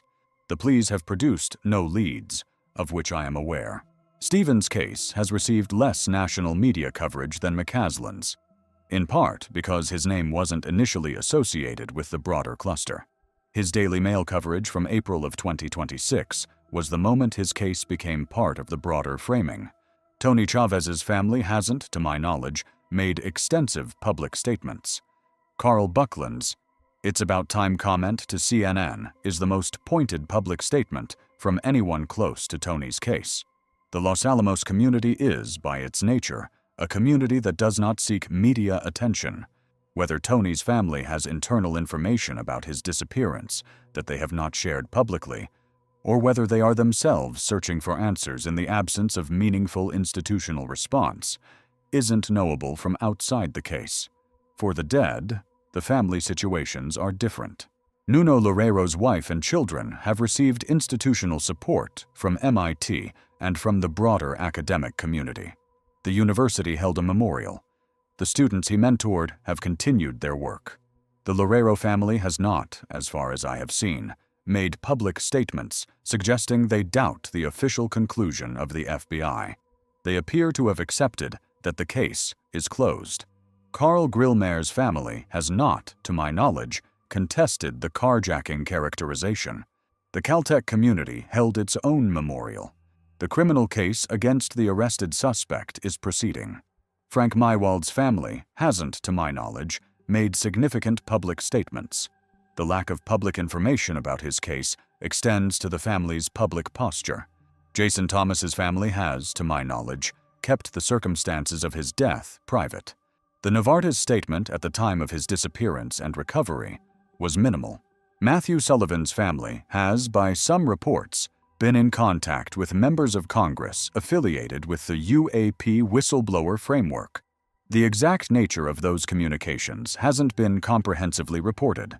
The pattern in the family responses is interesting on its own. The families of the still missing have been more public. The families of the dead have been more private. That pattern makes sense at the level of individual case psychology. It also produces an asymmetry in how the cluster reads. The cluster looks more like a coherent story in the press coverage, because the missing persons cases are still actively generating new statements, new photographs, New search efforts. The dead are, in a sense, already finished, and the families have largely returned to private grief. The cluster, when seen from the family side, is not a cluster of intelligence operations. It is a cluster of grief.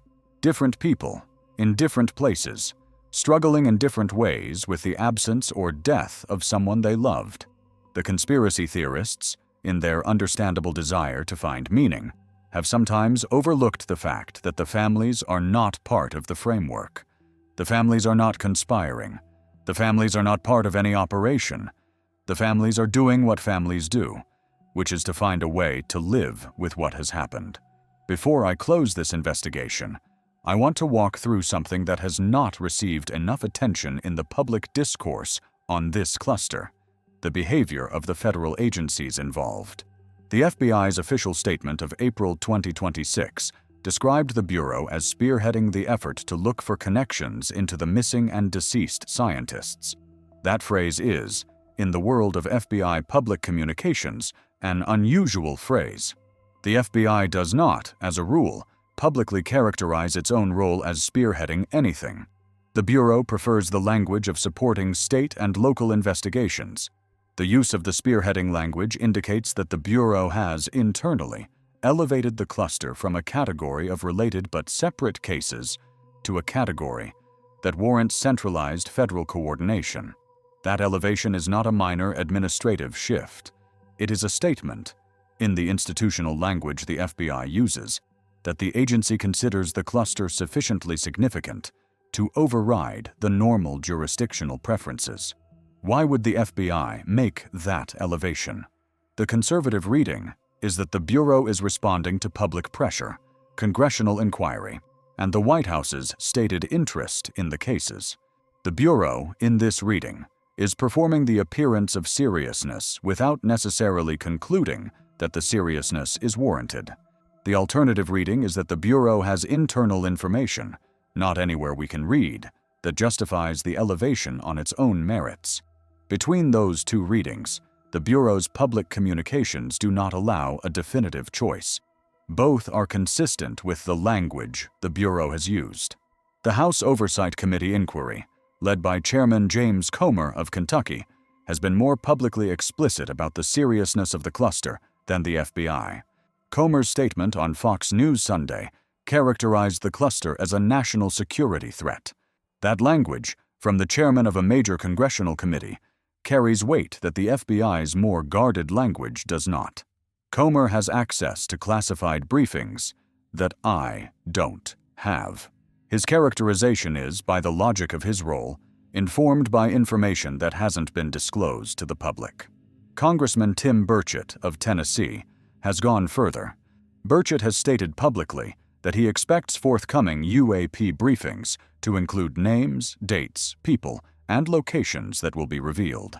The specificity of that language is unusual for a member of Congress speaking about classified subjects. Burchett is, by his own admission, operating at the edge of what his clearance permits him to say in public. His specificity suggests that he believes the public will, in the coming months, encounter information that will materially change the public's understanding of the cluster. What that information might be, I don't know. What I do know is that when a member of Congress with access to classified briefings publicly predicts the release of specific categories of information about a specific category of disappearances and deaths, the prediction is not arbitrary. Burchett is signaling.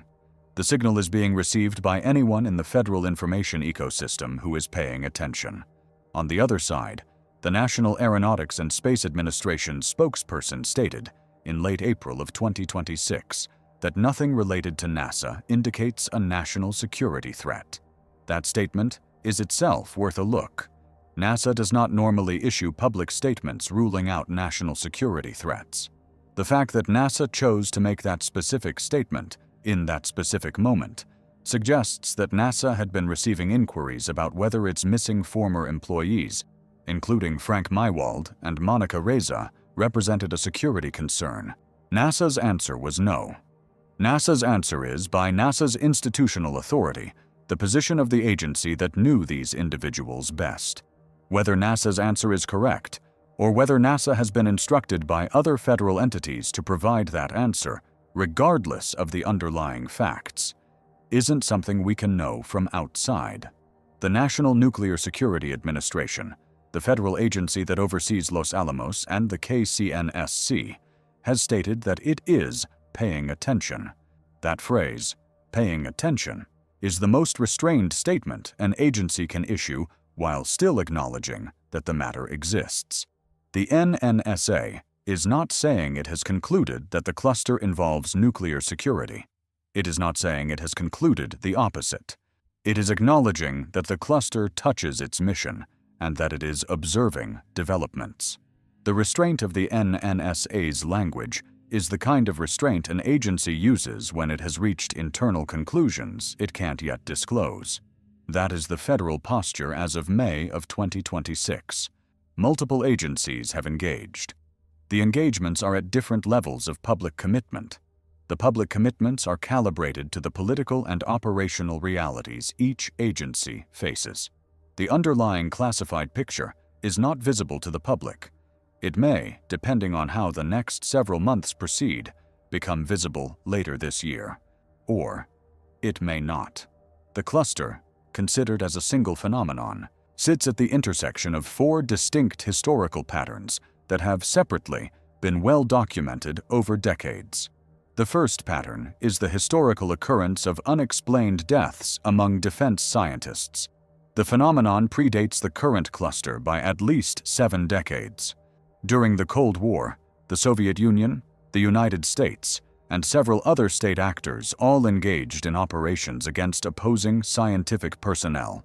The historical record, declassified in pieces over the decades, contains documented cases of poisonings, abductions, and assassinations on both sides. The pattern is not new.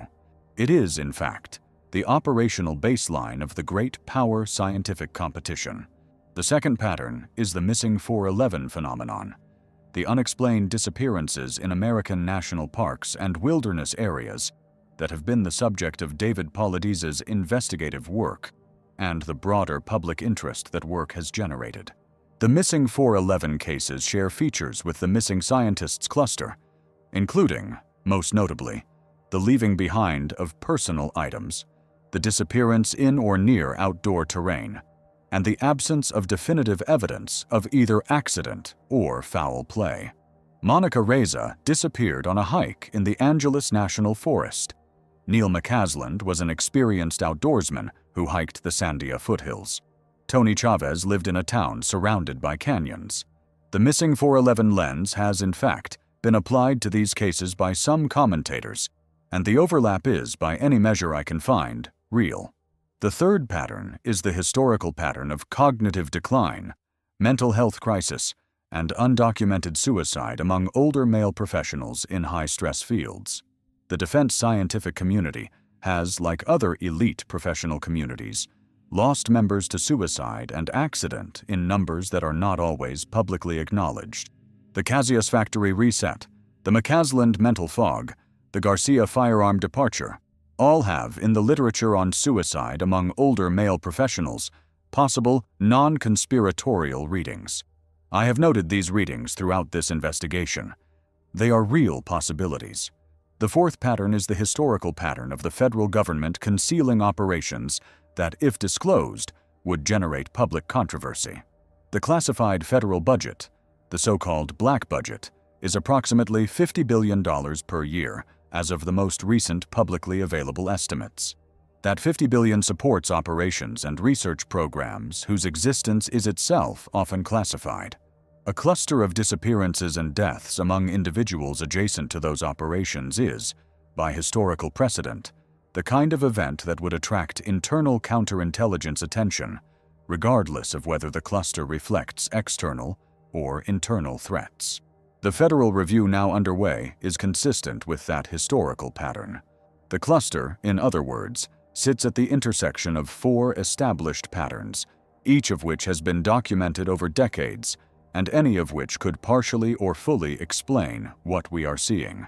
The pattern that finally accounts for the cluster, when the dust settles, will probably be a combination of these 4, with the relative weight of each varying by individual case. Some of these scientists were, in all likelihood, lost to coincidence. Some were lost to mental health crises or medical events we will eventually learn about. Some, perhaps, were lost to historical patterns of state-on-state competition that have continued behind the curtain for 7 decades. Some, perhaps, were lost to threats we do not yet have a vocabulary for. The proportions are not knowable from outside the federal review process. What I'll say, as the closing observation of this investigation, is that the cluster is the kind of event that, in a healthier information environment, would generate sustained federal transparency, sustained journalistic investigation, and sustained public engagement. We are not in that information environment. The cluster has produced sustained federal investigation behind closed doors, episodic journalistic attention, and public engagement that has fragmented into competing online tribes, each of which has decided in advance what the cluster means. The truth, I suspect, is more interesting than any of the tribes can currently see. The truth includes the possibility that some of these cases are connected, and some are not. The truth includes the possibility that the connections involve actors we have not yet identified and pressures we have not yet understood. The truth includes the possibility that the cluster will, eventually, resolve into something we will all recognize as having been visible the whole time, if only we had been paying the right kind of attention. In the meantime, what are the practical implications? If you are a scientist or engineer working in any of the fields touched by this cluster, fusion energy, hypersonic propulsion, materials science for advanced weapons systems, anomalous aerial phenomena research, classified components manufacturing, your awareness of the cluster is itself a practical safeguard. Awareness changes behavior. If you have noticed in your own community, individuals who have struggled with cognitive symptoms, mental health stresses, family pressures, or unusual contacts with foreign nationals, the appropriate response is to encourage them to engage with the institutional support systems available to them, including the security officer at their facility, the medical support services available through their employer, and the whistleblower channels available through Congress and the Inspector General framework. Isolation increases risk. Engagement decreases it. If you are a family member of someone in these fields, the practical implications are similar. Pay attention to your loved one's mental state. Notice cognitive symptoms early. Encourage medical evaluation. Maintain regular contact. Be aware of your loved one's physical location, especially during periods of outdoor activity. Encourage the use of personal locator devices when hiking alone. Treat the absence of digital tethers as a warning sign. A loved one who suddenly leaves their phone behind, factory resets their devices, or stops responding to contact attempts is, in the current cluster context, exhibiting behavior that warrants immediate concern. Do not wait the standard 24 to 72 hours that police departments often suggest. File the missing persons report immediately. Demand federal involvement if the missing person has classified background. Federal agencies are, as of 2026, more responsive to these requests than they have been in previous decades. If you are a member of the general public, the practical implications are the same as for any developing story. Read multiple sources. Be skeptical of single-source claims.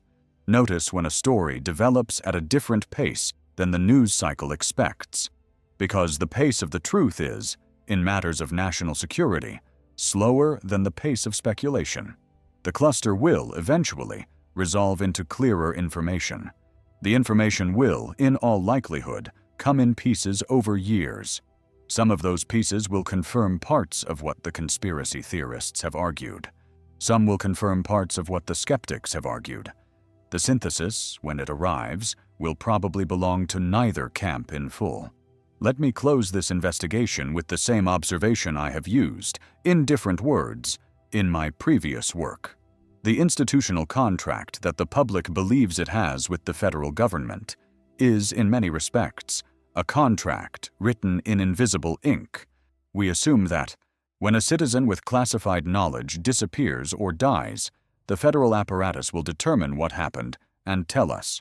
We assume that the truth is, in principle, retrievable. We assume that the institutional review will, in time, produce closure for the families and for the public. These assumptions are sometimes correct. They are sometimes incorrect. The cluster of missing scientists in 2024 through 2026 is, regardless of what its ultimate explanation turns out to be, a stress test of those assumptions. The institutional response, so far, has been mixed. Some agencies have engaged seriously. Some have been silent. The families have, in many cases, been left to their own resources to search, to advocate, and to grieve. The next case in this cluster, if there is one, will arrive within months. Whether it will be a disappearance or a death, whether it will fall within the existing geographic concentration or extend the pattern to a new region, whether it will involve the same method or introduce new variables is not predictable. What is predictable is that the cluster is not yet complete. The conditions that produced it, whatever they are, haven't been demonstrably resolved. If you have information about any of the individuals named in this investigation, the appropriate contact points are the lead investigating agencies for each case. For Neil McCasland, the Bernalillo County Sheriff's Office in Albuquerque. For Monica Reza, the Los Angeles County Sheriff's Homicide Bureau, Missing Persons Unit. For Melissa Casias, the New Mexico State Police. For Stephen Garcia, the Albuquerque Police Department. For Tony Chavez, the Los Alamos Police Department. For Carl Grillmair, the Los Angeles County Sheriff's Department. For the deceased subjects whose cases are officially closed, the FBI maintains a tip line for any new information that may bear on the federal review process. If you have noticed similar patterns in your own community, in your own professional network, or in your own family, document what you have noticed. Write it down. Date it. Note the names. Note the locations. Note the relationships. The document alone does not prove anything.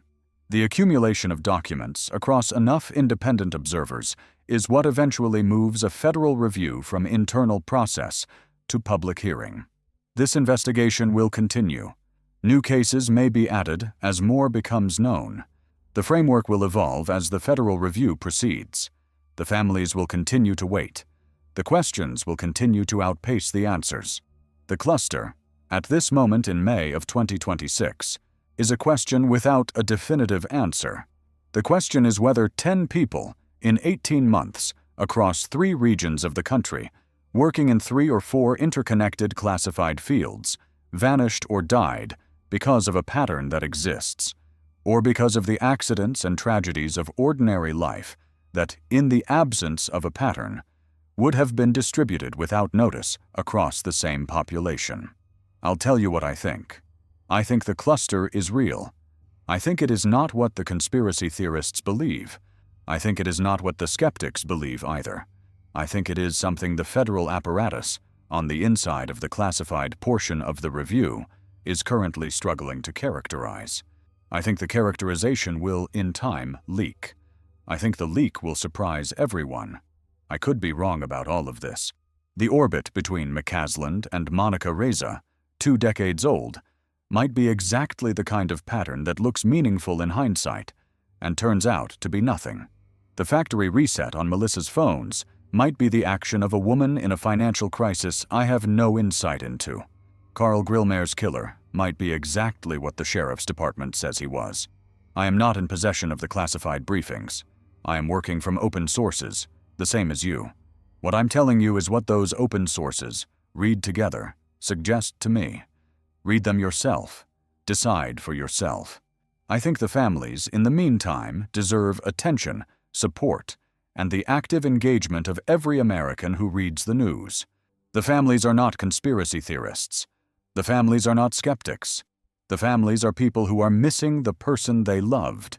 Their loved one had, in some cases, given their working life to programs that contributed, in ways that are not always public, to the security of the country. The country, at minimum, owes those families the active and visible effort of the institutions that took their loved ones into the workforce. I want to talk about Susan Wilkerson specifically. because her position in this cluster is in some ways the most difficult of any of the family members. Susan has been the most public voice among the spouses of the missing. She has also been the most measured. Her statements have consistently pushed back against the conspiracy framings while not denying the seriousness of her husband's disappearance. She has occupied, in the public discourse, the role of the credible skeptic within the cluster. She has made it harder for the conspiracy theorists to claim that the families themselves are demanding investigation along the lines the theorists propose. That position has cost her. The public response to her measured statements has included, in social media reactions I have reviewed, suggestions that she is concealing what she knows, suggestions that her measured language is itself evidence of a cover-up, suggestions that her access to her husband's classified background gives her information she is choosing not to share. These suggestions are, in my assessment, unfair to her. She is a woman whose husband is missing. She has chosen, in the absence of evidence, to advocate for the simplest explanations rather than the most dramatic. That is the choice of someone trying to keep her sanity, while preserving the possibility that her husband is alive and findable. The treatment she has received from the more aggressive corners of the online discussion is, frankly, a small additional injury layered on top of the much larger injury of her husband's disappearance. I want to extend the same observation to the other family members: the Reza family, the Casias family, the Garcia family, the Chavez family, the widow of Nuno Loureiro, the widow of Grillmair. None of them signed up for this. None of them chose the public exposure their losses have brought them. They are doing what families do under extreme stress, which is to manage their own grief while engaging with institutional processes that move much more slowly than their pain. The cluster is, for them, not an interesting puzzle to solve. The cluster is the worst experience of their lives, multiplied by the additional dimension of public scrutiny. In the country that put the first humans on the moon, the country that built the world's first thermonuclear weapon, the country that pioneered fusion research, the country that operates the most sophisticated intelligence apparatus in human history, 10 of the people who built the foundations of that scientific power have vanished or died in 18 months. We owe them, and we owe the people who loved them, more than we have so far given. Why now? Hold that question one more time as we close. The fields these scientists worked in have been classified for decades. The geographic concentration in New Mexico and Southern California has existed for 60 years.